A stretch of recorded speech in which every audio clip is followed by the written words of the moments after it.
on my website. If you are interested, please take the time to read the facts and decide for yourself.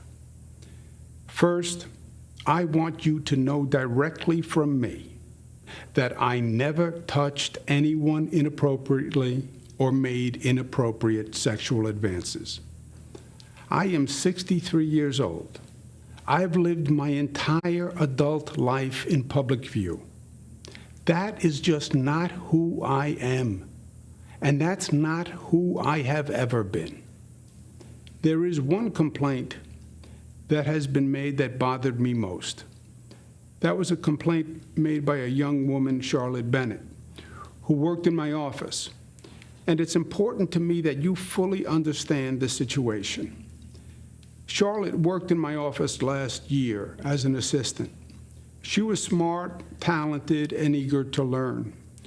She identified herself to me as a survivor of sexual assault.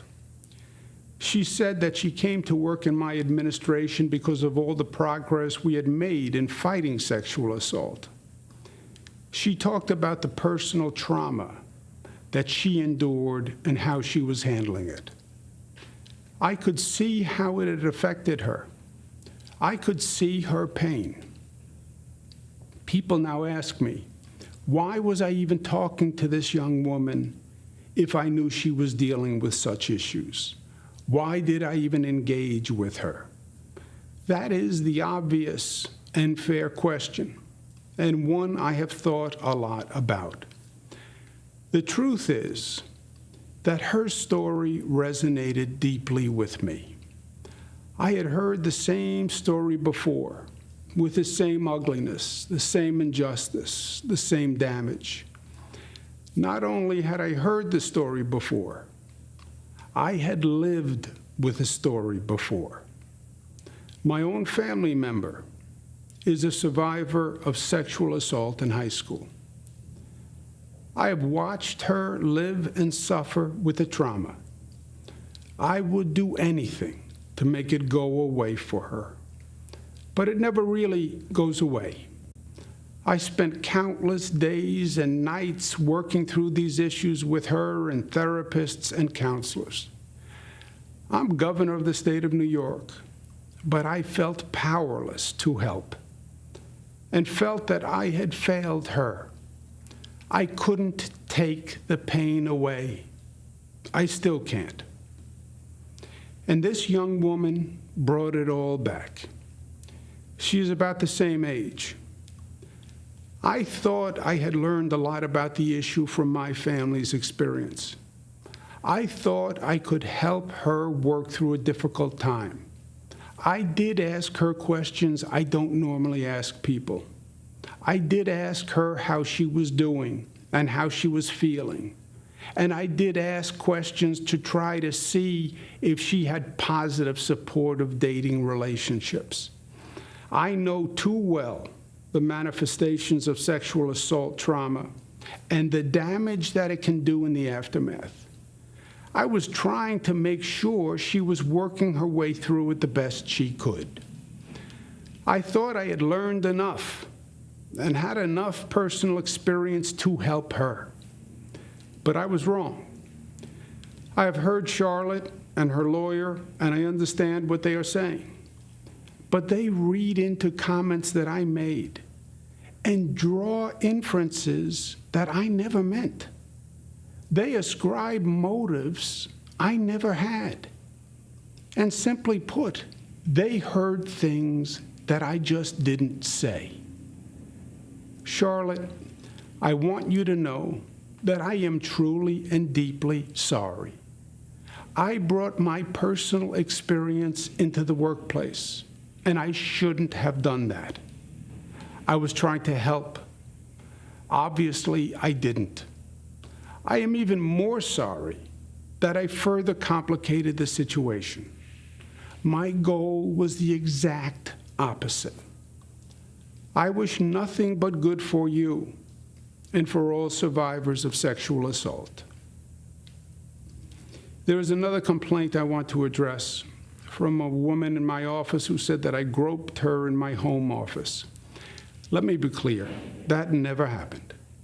She wants anonymity, and I respect that. So I am limited but what I can say. But her lawyer has suggested that she will file a legal claim for damages. That will be decided in a court of law. Trial by newspaper or biased reviews are not the way to find the facts in this matter. I welcome the opportunity for a full and fair review before a judge and a jury, because this just did not happen. Other complainants raised against me questions that have sought to unfairly characterize and weaponize everyday interactions that I've had with any number of New Yorkers.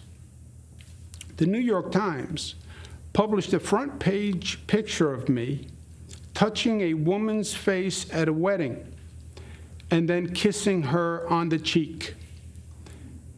That is not front page news. I've been making the same gesture in public all my life. I actually learned it from my mother and from my father. It is meant to convey warmth, nothing more. Indeed, there are hundreds, if not thousands, of photos of me using the exact same gesture. I do it with everyone, black and white, young and old, straight and LGBTQ, powerful people, friends, strangers, people who I meet on the street. After the event, the woman told the press that she took offense at the gesture. And for that, I apologize. Another woman stated that I kissed her on the forehead at our Christmas party and that I said, "Ciao, Bella." Now, I don't remember doing it, but I'm sure that I did. I do kiss people on the forehead. I do kiss people on the cheek. I do kiss people on the hand. I do embrace people. I do hug people, men and women. I do on occasion say, "Ciao, Bella." On occasion, I do slip and say sweetheart or darling or honey. I do banter with people. I do tell jokes, some better than others. I am the same person in public as I am in private. You have seen me do it on TV through all my briefings and for 40 years before that. I try to put people at ease. I try to make them smile. I try to connect with them. And I try to show my appreciation and my friendship.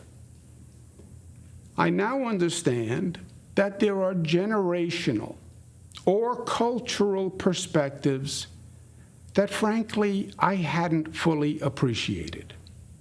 And I have learned from this. Now, the state already has an advanced sexual harassment training program for all employees, including me. But I want New York State government to be a model of office behavior.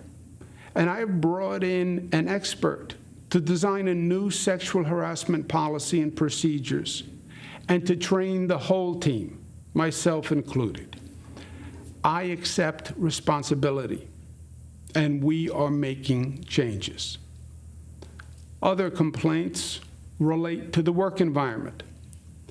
Now, I have always said my office is a demanding place to work, and that it is not for everyone. We work really, really hard. My office is no typical 9-to-5 government office, and I don't want it to be.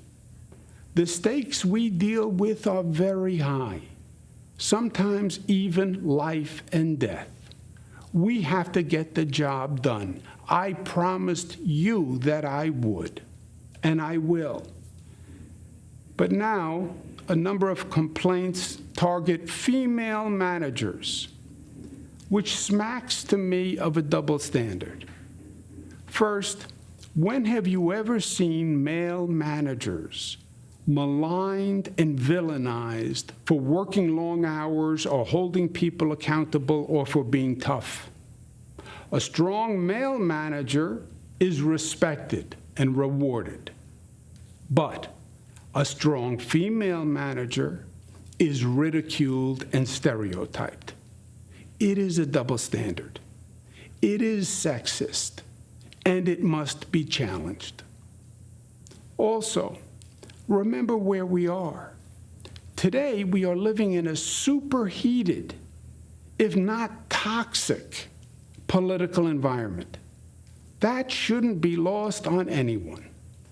Politics and bias are interwoven throughout every aspect of this situation. One would be naive to think otherwise, and New Yorkers are not naive. I understand these dynamics. My father used to say, God rest his soul, that politics is an ugly business. As usual, he was right. But for my father and for me, it's worth it, because despite it all, at the end of the day, we get good things done for people. And that is what really matters. And for those who are using this moment to score political points or seek publicity or personal gain, I say they actually discredit the legitimate sexual harassment victims that the law was designed to protect. My last point is this. I say to my daughters all the time that as complicated as life gets is as simple as life is. My job is not about me. My job is about you. What matters to me at the end of the day is getting the most done I can for you. And that is what I do every day. And I will not be distracted from that job. We have a lot to do. We still have to manage the COVID beast. It is not dead yet. It's not over. We then have to reopen and reimagine our state, because our future is going to be what we make it. I know we can do these things because I know the strength and the character of New Yorkers. Look at the progress we made on COVID. It is amazing. We went from the highest infection rate in the country to one of the lowest infection rates in the country. Nobody thought that we could do it, but New Yorkers did it. That shows that there's nothing that we can't do when we work together. Together as one community, as one family, as New Yorkers. We will. Thank you. Over the past several months,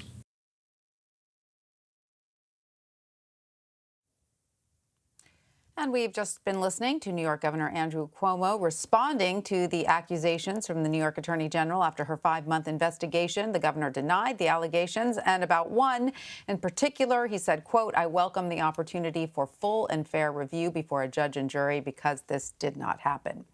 Joining us now for more on this is CBS News legal contributor and a professor at Loyola Law School, Jessica Levinson. Hi, Jessica. Great to see you. So, Governor Cuomo denied all the allegations against him. What do you expect will be the next steps for the governor's office following the release of this report? And what do you think it means for his political future? Yeah, it was really kind of stunning to read the report and then to hear that press conference, because it was like two completely different realities. And there's just no way that those two things can be true. So what's next for the governor's office internally? I think he ended with that. He said, let's move, let's put this to the side and let's move to COVID. I think that you'll see that he'll propose some new sexual harassment policies and or laws, and he is going to try and stay the course. This is a governor who is digging in, just no two ways about it. And then I think the next thing that will happen in the governor's office is that they're going to have to be in a defensive posture where they're responding not just to politicians who say, okay, this is a 165-page report, enough, step down, but also responding to, I think, what will be inevitable legal charges, like very likely civil and possibly even criminal. Interesting. All right. So I want to ask you about something we heard the governor do just there in that press conference. We heard him paint his behavior as, quote, and he called it this, generational and cultural. Does that message resonate, number one, and could it be a legal defense? No, so it can't be a legal defense. I mean, sexual harassment is something that is defined by the law. And if it gets to that place, a jury will make a fact-based determination as to whether or not the behavior rises to the level. Now, a defense isn't, well, I'm of a certain age. I thought that basically groping is acceptable. So I'm a little handsy. That's my culture. It's up for a jury to make a determination as to whether or not, again, the activity rises to the behavior. They may feel that because of who he is and because of his lack of intent, that maybe it doesn't rise all the way to level of sexual harassment in all cases. But I think it's very interesting because it's both admitting wrongdoing and then saying, I didn't do anything wrong. It's, well, now I understand that behavior is not acceptable. But on the other hand, everything I've done can be explained away by how old I am and by where I'm from. And frankly, I think we've seen this a lot with the advent of the Me Too movement, which is people being kind of caught off guard, let's say, by how society no longer tolerates certain behavior. All of this to say that certainly he can come forward in a court of law and say, I lacked intent. I'm just somebody who's very, physically warm, and I lacked intent because this is my background. We're all very effusive, and whether or not a jury buys that, though, is a completely different question. Now, Attorney General Letitia James says the work of the AG's office is now complete. What happens now to the investigation? Yeah, that's a great question. So, there's this line, we're done here. So what does that mean? It means that there's basically 3 different roads that can be taken, and they can all be taken simultaneously. This feels all of a sudden like an existential physics question, but you can take all roads at once. So what can happen? Political pressure. She's basically saying, look, I have detailed 165 pages from independent investigators telling you that there's systemic problems in the governor's mansion and in the governor's office. And now you politicians, you move forward with your political pressure. Path number 2 is explaining to the people, the 11 claimants here, here's a lot of publicly available information that you can use in a civil case. And I think we'll see those. Path number 3 is, again, this is public information. And you could see police departments and local district attorneys saying, we're going to go ahead and bring criminal charges. So these are not mutually exclusive laws. Political, civil, and criminal. They're all, sorry. No, Jessica, to your point, we heard the AG say she has alerted at least one police department about this report.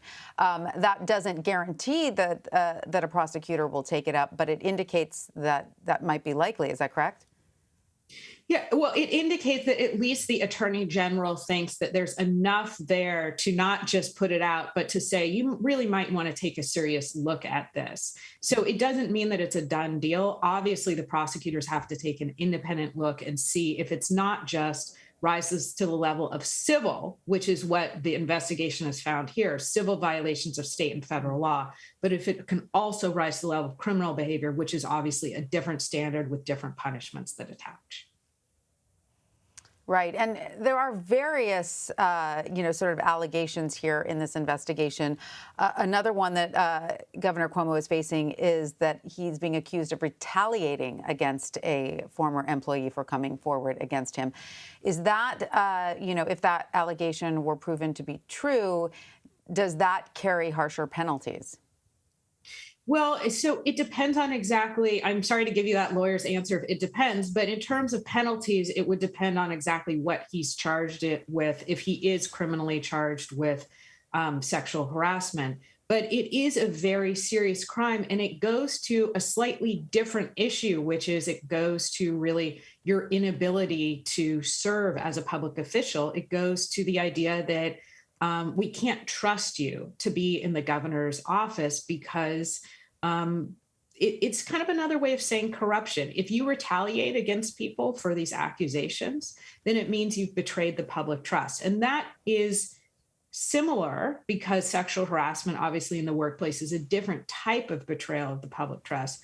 But it's also different because it's abusing your power and authority that the people who have elected you have given you.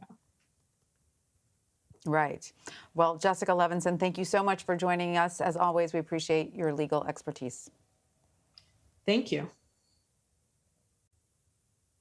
States across the country and some businesses are enacting vaccine requirements as the country deals with yet another surge in COVID-19 cases. Today, New York became the first major city in the nation to require proof of vaccination for indoor dining, gyms, and entertainment. The mandates will be implemented later this month and fully enforced by mid-September.